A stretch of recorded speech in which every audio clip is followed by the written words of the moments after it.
So in this video, let us look at some important points to remember while you're solving trigonometric equations. The first point is that a trigonometric equation can be solved in different methods. So there is no single way to solve a trigonometric equation. It can be solved in different methods, and in different methods you might get different forms of general solutions. So different general solutions. So the answers that you obtain and your friend obtains might be looking different. There's no problem, both of them might be right.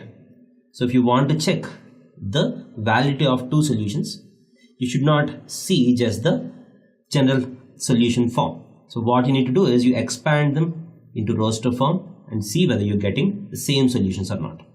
So different general solutions get same roster form on expansion. So if all the solutions get the same roster form on expansion, all of them are right. So the second thing that you need to remember is avoid cancellation of trigonometric ratios. So avoid cancellation to avoid losing roots. So if you cancel trigonometric ratios in a trigonometric equation, you might lose some solutions. For example, let us say that sine theta is equal to tan theta. This is the trigonometric equation that you're given. What is the solution for this? So what you should not do is sine theta is equal to sine theta by cos theta. So I'll cancel this cos sine theta out. This implies 1 is equal to 1 by cos theta. This implies cos theta is equal to 1. And this implies theta is equal to, for what values cos theta will be equal to 1? 2 and pi. Even multiples of pi, cos theta is equal to 1. So if you solve this in this way, the process might look right, but the answer that you get is not completely right. So what is the mistake in this process? If you cancel the sine theta out, you're losing some roots. So the right way to do this is sine theta is equal to sine theta by cos theta.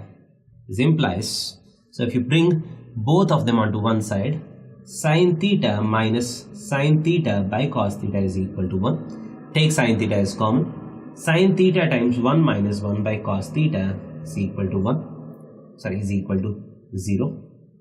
Right? If you bring this onto this side, you get 0 here.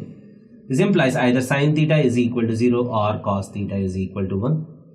This implies theta is equal to n pi or theta is equal to 2m pi.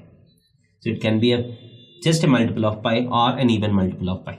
Or means union. So you have to combine these two solutions. Obviously this solution is a subset of this solution. Hence if you do union of these two, you'll get this as the answer. The actual answer is any multiple of pi. So if you cancel this sine theta out, you got the answer as only even multiples of pi. You have lost some roots. So whenever you do cancellations, there is a chance of losing some roots. So avoid cancellation in trigonometric equations. So if you want to cancel them, bring them onto one side and take that as common. Otherwise, if you want to cancel it out, whenever you cancel numerator, so if you have numerator by denominator is equal to some numerator by some denominator in trigonometric equations, if you cancel the numerator, you have to write numerator is equal to 0 as one of the solution. Numerator is equal to 0 or this. And if you cancel the denominator also should be very carefully cancelled. If you cancel the denominator, you have to write denominator not equal to 0, because you can cancel denominator only if the denominator is not equal to 0. So whenever you cancel a factor in the numerator, write that factor is equal to 0 as an extra solution.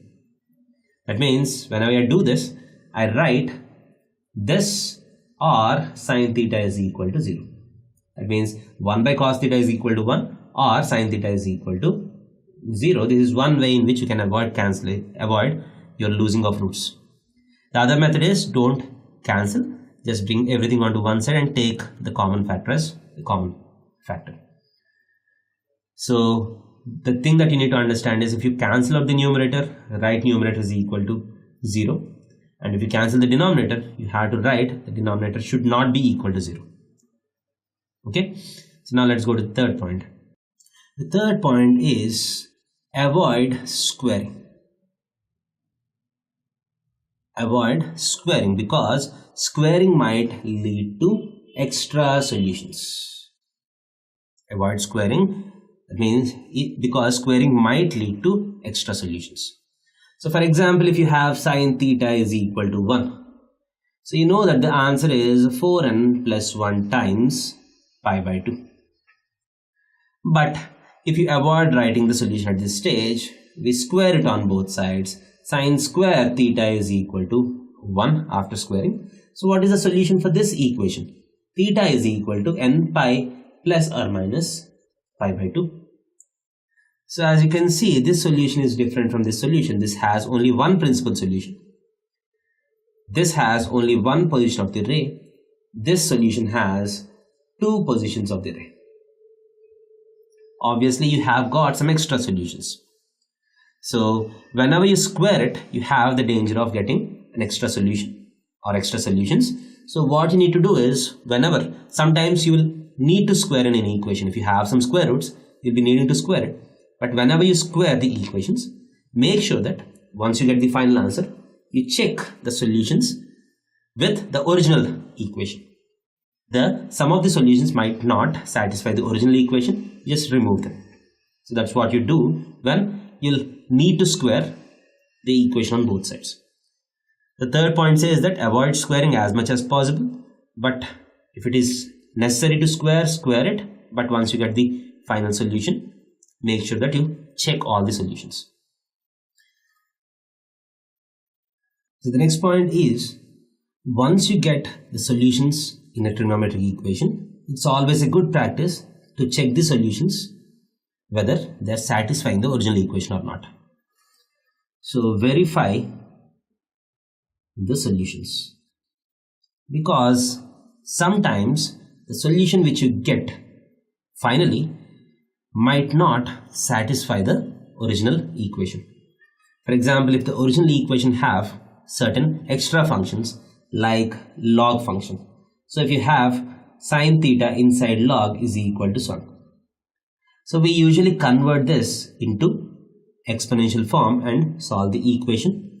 And finally, if you have the solution as theta is equal to 4n minus 1 times pi by 2. Suppose you got the solution after doing some number of steps. So as you can very clearly see, when theta is equal to 4n minus 1 times pi by 2, sine theta is equal to minus 1. So log is not defined at this solution. Hence, I write that this solution is not valid. So whenever you have some extra functions which have certain restrictions on their domain, so once you get the final solution, you should check whether the solutions satisfy the given equation or not. So that's a good practice. So you need to keep all this in mind while solving trigonometric equations. Thank you.